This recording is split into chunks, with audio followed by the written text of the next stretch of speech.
आम्ही Qatar, Egypt, Ethiopia आणि south Africa अशा 4 देशांमध्ये ग्रुप नंबर 7 आहे आमचा. 7 ग्रुपमध्ये आमचे खासदार आणि काही एक्सपर्ट्स आणि अम्बॅसिडर्स हे मिळून आम्ही ह्या 4 देशात 10 दिवसाचा हा दौरा आहे. 4 देशात आम्हाला जाऊन यायचं आहे. काल आम्हाला MEAने एक सविस्तर ब्रीफिंग काल दिलेलं होतं.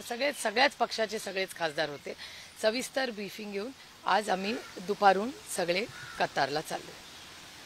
काय नेमके मॅम मेसेजिंग दिलं जाणार आहे? तुमचं स्वतःचं काय एक कॉल असणार आहे? एक तर हा स्वतःचा कॉल नाही आहे. MEA आणि भारताच्या वतीने आम्ही जातोय. त्यामुळे आम्ही सगळे भारतीय म्हणून एकत्र होऊन आम्ही भारतीय म्हणून चाललेलो आहोत. त्यामुळे इथे काही वैयक्तिक अशी मांडणी वगैरे नसेल आणि हा अर्थातच पक्षाचाही विषय नाही आहे. हा भारतीय नागरिक जे लोकप्रतिनिधी आहेत यांचा हा ग्रुप म्हणून आम्ही चाललेलो आहोत. आणि 10 दिवसात या 4ही देशांमध्ये जाऊन भारताने भारतावर जो हल्ला झाला, ज्याच्यात आपले कर्तृत्ववान आपले एवढे मोठ्या संख्येने शहीद झाले, वीर मरण पाहिले, त्या कुटुंबावर जो घात झालेला आहे आणि त्यानंतर एक अतिशय मेजर्ड असं जी झाली युद्ध आपल्या आणि पाकिस्तानमध्ये आणि त्यानंतर दहशतवादाचा म्हणजे आपली जी काही लढाई आहे ही कुठल्याही लोकांबरोबर किंवा साध्या कष्ट करणाऱ्या नागरिकांबरोबर नाही. आपली दहशतवादाच्या बाजूनी जो उभा राहील त्या दहशतवादी विचारात आणि दहशतवाद्यांच्या विरोधात भारताची लढाई आहे जगामध्ये शांतता आणि अमन असण्यासाठी. ताई, पुण्यात राजकीय पक्ष सगळे एकत्र आलेले हे मान्य आहे. मात्र सोशल मीडियावर एक अशी चर्चा आहे, जर पंतप्रधान मोदी जगभर सांगत असले की म्हणजे भारताची प्रतिमा उंचावते किंवा ते स्वतः विश्वगुरु त्यांना त्यांची ओळख जी ती भाजपमध्ये, मग खासदारांचं शिष्टमंडळ पाठवायची गरज काय, असा एक सोशल मीडियावर सध्या चर्चा आहे. नाही, मला असं वाटतं एका सशक्त लोकशाहीमध्ये प्रत्येकाला आपलं मत मांडायचा अधिकार आहे. त्यामुळे समाजात चर्चा झाली पाहिजे का, तर जरूर झाली पाहिजे. आणि आपण त्याच्यासाठी ही हा लोकशाही आहे, हे मतं मांडण्याची प्रत्येकाची जागा आहे. पण आमचं एवढंच म्हणणं आहे, आदरणीय पवार साहेबांनी पहिल्या दिवसापासून जेव्हापासून हा दहशतवादी हल्ला झाला आहे त्यांनी एकच लाईन घेतली आहे की जी काय चर्चा करायची आहे, जी काय टीका टिप्पणी करायची आहे, ही ती वेळ नाही. आता भारताचं ऐक्य हे आम्ही सगळे एक आहोत आणि दहशतवादाच्या विरोधात आम्ही 0 टॉलरन्स पॉलिसी कुणाचंही राज्य असलं तरी आमची राहणार आहे. देश, त्याच्यानंतर राज्य, त्याच्यानंतर पक्ष आणि त्याच्यानंतर कुटुंब. त्याच्यामुळे देशाच्या हितासाठी आज सगळे पक्ष एकत्र आलेले आहेत आणि एक देश म्हणून आम्ही सगळे या आतंकवादी या चुकीच्या विचाराच्या विरोधात पूर्ण ताकदीने आतंकवादीच्या विरोधात आम्ही सगळे एक झालेलो आहोत. या 4 देशांमध्ये आपण कोणत्या लीडर्सना भेटणार आहात? ही सगळी माहिती MEA टप्प्याटप्प्याने आपल्याला सगळ्यांना सांगत आहे. डॉसियर घेऊन जाणार आहे तुम्ही तिथे रिप्रेझेंट करण्यासाठी. त्या डॉसियरमध्ये एव्हिडन्सेस आहेत का पाकिस्तान विरोधात आणि कशा प्रकाराने? ही म्हणजे मी खूप विनम्रपणे आपल्याला सांगू शकते की ही MEAचा हा उपक्रम आहे. सगळ्या काही क्लोज डोअर मीटिंग्सही होतील, त्याच्यात जे काही बोलायचं असेल ते आम्ही भारताच्या वतीने सगळे बोलू आणि जे काही ब्रीफिंग असेल ते MEA सविस्तर तुम्हाला सगळ्यांना कळेल. आणि मला वाटतं तेवढं तुम्हालाही मान्य असेल की हा विषय जरा सेन्सिटिव्ह आहे. त्याच्यामुळे आमच्यासारख्या लोकांनी खूप जबाबदारीने आणि मोजकच या काळात बोललो. तर एक महाराष्ट्राचा प्रश्न आहे, तुम्ही काल एक ट्विट केलेला आहे किंवा पक्षाच्या वतीने हंडामुक्त महाराष्ट्र. हंडा नाही, पक्षाने नाही केलेलं, तुमच्याकडनं मी स्वतः केले. पक्षाचा काही संबंध नाही त्याच्याशी. हिंसामुक्त कुटुंब हा जागर करणार आहात आणि तुम्ही काय ते उपक्रम असणार आहे? हा राष्ट्रवादी काँग्रेस पक्ष म्हणून मी करत नाहीये. हा सुप्रिया सुळे आणि ज्या संस्थेमध्ये गेले अनेक दशकं मी काम करते, यशवंतराव चव्हाण प्रतिष्ठान, जे कैलासवासी आदरणीय महाराष्ट्राचे पहिले मुख्यमंत्री, ज्यांनी महाराष्ट्राचा मंगल कलश आणला आणि विकासाची दिशा दाखवली, असे कैलासवासी यशवंतराव चव्हाण साहेब, त्यांनी दाखवलेल्या दिशेने विचारानेच हे राज्य पुढे गेलं पाहिजे. आणि आपल्याला आठवत असेल की जवळपास 33-34 वर्षापूर्वी आदरणीय पवारसाहेब महाराष्ट्राचे मुख्यमंत्री असताना या देशातलं पहिला महिला धोरण हे काँग्रेसच्या सरकारने आणि आदरणीय पवारसाहेब मुख्यमंत्री असताना त्याची अंमलबजावणी झाली.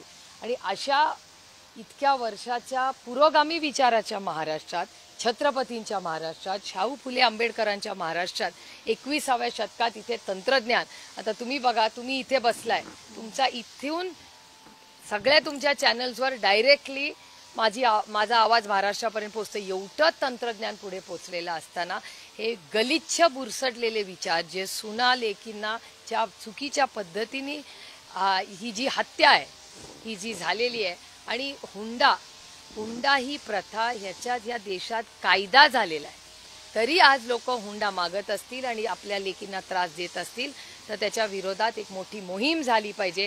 गाव, वाडी, वस्ती, कॉलेज, घर, ग्रामपंचायत, शाळा सगळीकडे आम्ही सगळ्यांनी जाऊन, म्हणजे मी सगळ्या ज्या NGOs आहेत महाराष्ट्रात खूप चांगल्या संस्था आहेत ज्या हुंडामुक्त महाराष्ट्रामध्ये काम करतायत, त्यांना सगळ्यांची एक मूठ बांधून पुढचं वर्षभर मी हे MEAच्या या उपक्रमातून या जबाबदारीतून परत आल्यापासून 22 जूनला खरं तर 35 वर्ष होत आहेत महिला धोरण 34 वर्ष होत आहेत महिला धोरण पूर्ण, तर 22 जूनपासून एक पूर्ण वर्ष मी स्वतःला वाहून घेणार आहे की अर्थातच मतदारसंघातली कामं, पार्लमेंटची कामं ही त्याच्यात सातत्य राहीलच, पण त्याच्याबरोबर एक सामाजिक परिवर्तनासाठी जसं मी जागर केला होता स्त्री भ्रूण हत्येच्या विरोधात, तसं हे खूप मला अतिशय म्हणजे कधी कधी अशी निराशा वाटते, पण कोणीतरी त्याच्यासाठी लढलं पाहिजे. तर ह्या राज्यातली कुठलीही लेक हिचा आज नंतर हुंडा बळी होणार नाही ह्याच्यासाठी पूर्ण ताकदीने सगळे राजकीय पक्ष, मग सगळे खेळाडू असतील, या सगळ्यांच्या दारामध्ये जाऊन आम्ही म्हणणार आहे की आपण सगळे मिळून एक जागर करूया आणि हा हुंडा हा विषय हा कधीतरी आमच्याकडे हुंडा घेतला जायचा असं महाराष्ट्राने करून दाखवलं पाहिजे. राजकीय पक्षांची मोठी चर्चा आहे. 2 राष्ट्रवादी काँग्रेस एकत्र येणार आणि मनसे आणि शिवसेना एकत्र येणार. उद्धव ठाकरेंची दिलसे तयारी आहे मनसेशी युती करायला, असं संजय राऊतांनी दावा केलेला आहे. ही चांगली गोष्ट आहे. ज्या गोष्टी करायच्या असतात त्या दिलसे आणि मनसेचीच, मनातून आणि दिलनीच करायच्या असतात. आणि जर उद्धवजी आणि राजजी म्हणजे ते दोघंही आमचे तर अतिशय कौटुंबिक संबंध 6 दशकाचे आहेत. माझ्या जन्माच्या आधीपासून या 2 कुटुंबांचे संबंध आहेत आणि तो संबंध राजजी, उद्धवजी, आम्ही सगळ्यांनीच म्हणजे पवार कुटुंबांनीही तो प्रेमाचा जे नातं आदरणीय पवारसाहेब आणि माननीय आम्हाला सर्वांनाच प्रिय बाळासाहेब ठाकरेंचे होते ते पुढे नेण्याचा दोन्ही कुटुंबांकडून आम्ही प्रयत्न केलेला आहे. आमच्या सगळ्यांच्या सुखदुःखात, मग ठाकरे कुटुंबाचं सुखदुःख असेल किंवा पवार कुटुंबाचं सुखदुःख असेल, याच्यात आम्ही सगळेच एकामेकाबरोबर नेहमीच राहिलेलो आहे. आणि जर उद्धवजी आणि राजजी हे जर एकत्र येणार असतील तर ही आनंदाचीच गोष्ट आहे. एका मुलाखतीमध्ये असं म्हटलेलं आहे की महाराष्ट्रातनं पवार आणि ठाकरे हा ब्रँड संपवण्याचा प्रयत्न केला जातोय, पण हा ब्रँड महाराष्ट्रातनं संपणार नाही. खरंच हे राजजींचं मोठेपणा आहे आणि मी त्यांचे आभारी मानते, कारण का खरं आहे की आदरणीय पवारसाहेब आणि आपल्याला सगळ्यांनाच प्रिय वंदनीय बाळासाहेब ठाकरे या दोघांनी शून्यातून विश्व उभं केलं आणि सगळ्या देशामध्ये ह्या दोन्ही नेत्यांची एक मोठी ओळख गेल्या 6 दशकाच्या महाराष्ट्राच्या राजकारणात आणि समाजकारणात आहेत. त्यामुळे अर्थातच त्या दोघांच्याबद्दल जे प्रेमाचे शब्द राजजींनी काढले त्याबद्दल मी त्यांचे मनपूर्वक आभार मानते आणि ह्या गोष्टी होत राहतात. पण हे दोघंही म्हणजे बाळासाहेब हयात होते तेव्हाही एक लढवय्या नेता म्हणूनच त्यांच्याकडे बघितलं जायचं. आजही त्यांच्याबद्दल प्रत्येक मराठी माणसाला मनातून आदर, सन्मान आणि प्रेमच आहे. आणि आदरणीय पवारसाहेब यांचं 6 दशकाचं सगळं जे करिअर राहिलेलं आहे ते एक लढवय्या म्हणूनच राहिलेलं आहे. त्याच्यामुळे महाराष्ट्राच्या हितासाठी देशाच्या शेतकरी, कष्टकरी जो शोषित आहे, वंचित आहे, पीडित आहे त्याचा आवाज म्हणून 6 दशकं आदरणीय पवारसाहेबांनी महाराष्ट्राची आणि देशाची सेवा करण्याचा प्रयत्न केलेला आहे आणि लोकांनीही त्यांना प्रचंड प्रेम आणि साथ दिलेली आहे. त्याबद्दल मी त्या मायबाप जनतेचे अतिशय विनम्रपणे आभार मानते. मॅम, तुम्ही हुंडाचा प्रश्न बाहेर काढलात आणि ते पुढे घेऊन जाणार आहेत, पण राज्यात दररोज 32 विवाहितेचा आत्महत्या होतं. नाशिकसारख्या उच्चभ्रू वस्तींमध्ये पण घटना वाढत आहेत आणि इतकंच नव्हे तर गेल्या वर्षभरात 11,000पेक्षा जास्त असे गुन्हे दाखल झाले आहेत. कन्सर्न्स खूप जास्त आहेत आणि महाराष्ट्र राज्यात खास करून जे आहेत, ज्या वैष्णवीचा ह्यांचा जो केस आहे तो बघा किंवा अदरवाईज बघा, गुन्हे खूप जास्त वाढत चालले. नाही, हे त्याच्यामुळे म्हणजे माझा एक भाबडा समज होता की शिक्षण जेव्हा लोकांना मिळतं तेव्हा अर्थातच हे प्रश्नातून हे सामाजिक परिवर्तन होत राहतं. पण हे दुर्दैव आहे की ज्याच्यासाठी सावित्रीबाईंनी एवढा त्याग केला त्याच्याचमुळे तर तुम्ही एक महिला आहात, मी एक महिला आहे, पण आपण सावित्रीबाईंमुळेच शिकलो. आणि आज त्याच सावित्रीच्या लेकींना जर हाणामारी होत असेल, ज्या समाजात शिक्षण असेल किंवा पंडित जवाहरलाल नेहरूंनी नेहमी सांगितलं एक सायंटिफिक टेम्पर, विज्ञान हे आलंच पाहिजे. त्या विज्ञानाच्या बेसिसवरच हा देश उभा आहे. तर त्या विज्ञानाची साथ देताना जर ह्या महाराष्ट्रातल्या, या छत्रपतींच्या महाराष्ट्रातल्या लेकींवर जर असे घात होत असतील ते दुर्दैव. आणि ह्याच्यासाठी आपण सगळ्यांनी, आणि फक्त हे महिला नाही, माझी अपेक्षा आहे की महाराष्ट्रातले कर्तृत्ववान पुरुष जे आहेत, ज्यांनी सामाजिक परिवर्तन केलेलं आहे, त्या पुरुषांनाही मी आवाहन करते की तुम्ही साथ द्या. आणि आजपासून आपण सगळे शपथ घेऊया की आम्ही हुंडा घेणार नाही, आम्ही हुंडा देणारही नाही.